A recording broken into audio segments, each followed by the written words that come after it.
भगवान श्री कृष्ण से प्रचेताओं ने बोला, हे भगवान, हम बद्ध जीव देहात्म बुद्धि के कारण सदैव अज्ञान से घिरे रहते हैं।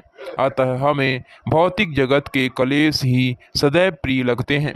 इन कलेशों से हमारा उद्धार करने हेतु ही आपने इस दिव्य रूप में अवतार लिया है। यह हम जैसे कष्ट भोगने वालों पर आपकी अनंत अहेतुकी कृपा का प्रमाण है। तो फिर उन भक्तों के विषय में क्या कहें जिनके प्रति आप सदैव कृपालु रहते हैं। जब श्री भगवान अपने आदि रूप में प्रकट होते हैं तो वे पवित्र आत्माओं का उद्धार और दुष्टों के संहार के लिए कार्य करते हैं। श्रीमद् भागवत गीता 4.8 में कहा गया है, यद्यपि वे असुरों का संहार करते हैं किंतु फिर भी इससे उन्हें लाभ मिलता है। कहा गया है कि जितने जीव कुरुक्षेत्र के युद्ध में मारे गए थे उन्हें अपनी आदि स्वाभाविक स्थिति स्वरूप प्राप्त हो गई थी, क्योंकि उन्हें अर्जुन के रथ पर आसीन भगवान श्री कृष्ण के साक्षात दर्शन पाने का सुअवसर प्राप्त हुआ था। कुरुक्षेत्र के युद्ध स्थल पर ऊपर ऊपर से दो बातें चल रही थी। असुरों का विनाश हो रहा था और भक्त अर्जुन की रक्षा की जा रही थी, किंतु जो परिणाम निकला वह सबके लिए समान था। इसीलिए कहा जाता है कि श्री भगवान के प्रकट होने से भौतिक जगत के कारण उत्पन्न सभी तरह के कलेश कम हो जाते हैं। इस श्लोक में यह स्पष्ट उल्लेख है कि यह स्वरूप न केवल भक्तों द्वारा वरना अन्य सब द्वारा अनुभव किए जाने वाले कलेशों को कम करने हेतु है। अविष्कृतम ना क्लिष्टा नाम प्रचेताओं ने अपने आप को सामान्य मनुष्य करके बताया। किम अनद्यानुकंपितम, भक्तों पर श्री भगवान की सदैव कृपा रहती है। श्री भगवान न केवल बद्ध जीवों पर कृपा करते हैं अपितु भक्तों पर भी करते हैं जो अपनी भक्ति के कारण पहले से ही मुक्त हुए रहते हैं। मंदिरों में श्री भगवान के जिस रूप की पूजा की जाती है वह अर्चा विग्रह या अर्चावतार कहलाता है।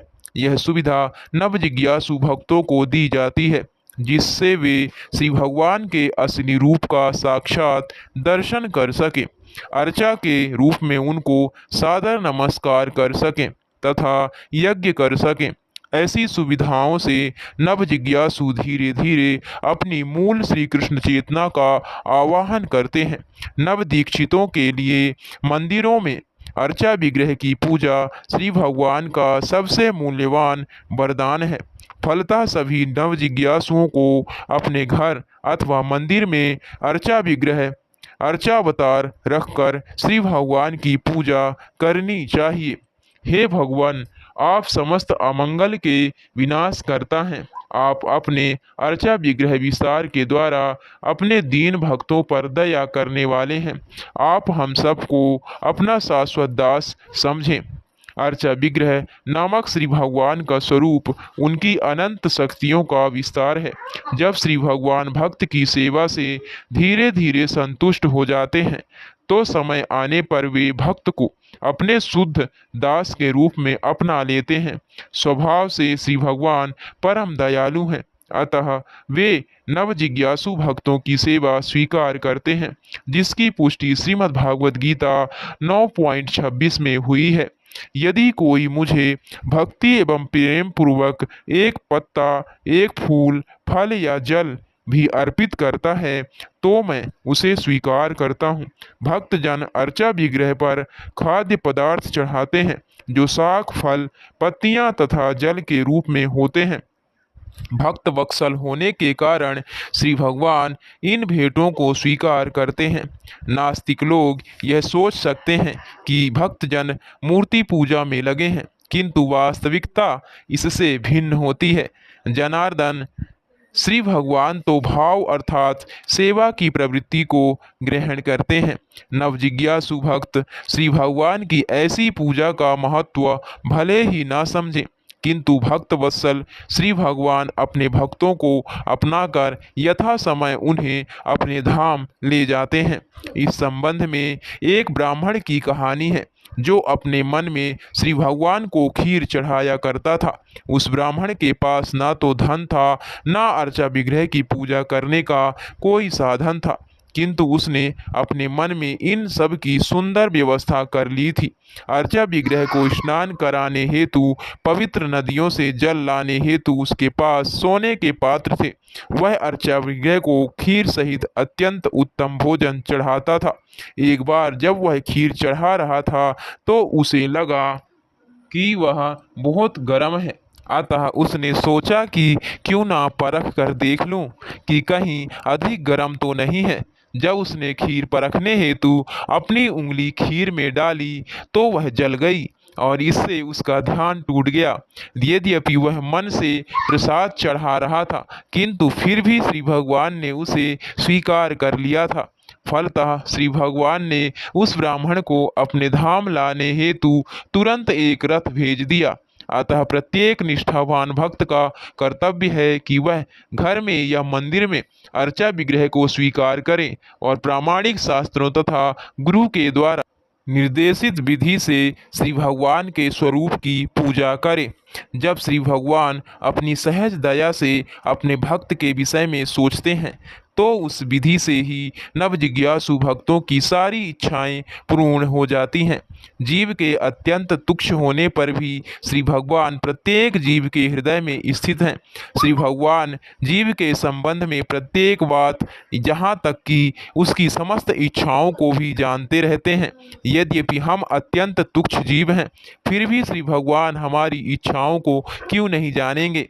अत्यंत उन्नत भक्त अपने आप को उन्नत नहीं मानता, वह सदा अत्यंत विनीत होता है।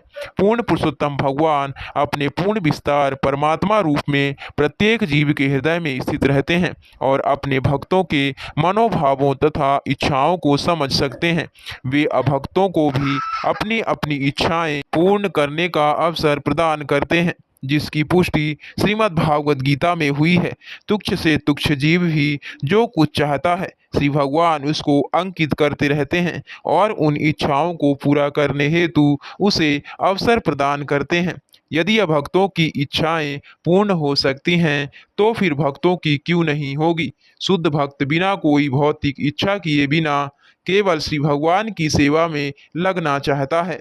और यदि वह अपने अंतःस्थल से जहाँ श्री भगवान का वास है चाहता है और यदि वह किसी निम्न हेतु से रहित है तो श्री भगवान क्यों नहीं समझेंगे। यदि निष्ठावान भक्त श्री भगवान या अर्चा विग्रह की सेवा करता है तो उसके सारे कार्य सफल हो जाते हैं, क्योंकि श्री भगवान उसके हृदय में स्थित रहते हैं और उसकी निष्ठा को समझ लेते हैं। इस प्रकार यदि भक्त पूर्ण विश्वास के साथ भक्ति में सेवा संबंधी कार्य करता चला जाता है तो अंत में उसे अवश्य सफलता प्राप्त होती है। हे जगत के स्वामी, आप भक्ति योग के विज्ञान के वास्तविक शिक्षक हैं। हमें संतोष है कि हमारे जीवन के परम लक्ष्य आप हैं और हम प्रार्थना करते हैं कि आप हम पर प्रसन्न हों। यही हमारा अभीष्ट वर है। हम आपकी पूर्ण प्रसन्नता के अतिरिक्त और कुछ भी कामना नहीं करते। इस श्लोक के शब्द अत्यंत महत्वपूर्ण हैं। श्रीमद् भागवतम के अनुसार परमेश्वर ही परम सत्य के चरम तत्व हैं। आई गौर प्रेमानंदे हरि हरि बोल।